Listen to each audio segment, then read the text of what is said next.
Mel 2204, your budget vlogger host. Subscribe. Ginulat ni Miss Universe Philippines Chelsea Manalo ang sambayanan sa kanyang makabagong Golden Maria Clara outfit. Magandang araw Pilipinas and good day pageant lovers. Nasa Mexico na nga ang pambato ng Pilipinas na si Chelsea Ann Manalo upang makipagtagisan sa napakaraming mga kandidata at masungkit ang Miss Universe 2024 crown.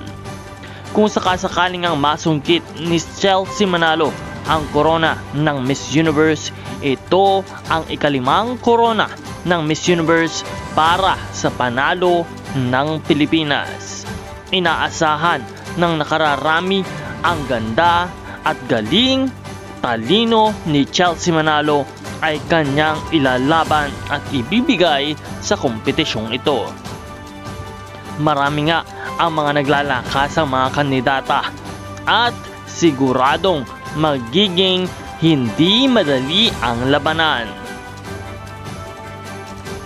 Ngunit sa ating pagkakakilala kay Chelsea Manalo, simula pa lamang ng kanyang pagsisimula sa mga trainings at paghahanda upang makarating sa puntong ito.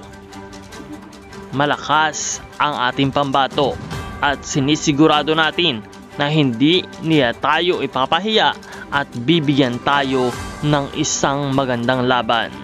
Kaya naman patuloy po natin siyang suportahan at patuloy nating samahan sa kanyang journey dito sa Miss Universe 2024 competition. Magbibigay po tayo ng marami pang mga updates at balita tungkol sa mga pangyayari for this coming Miss Universe 2024. Ito nga ang ika-73rd edition ng Miss Universe ngayong taon at magaganap ang lahat ng ito sa Mexico. Huwag kalimutan na mag-subscribe para sa iba pang mga balita. Maraming salamat sa iyong panonood.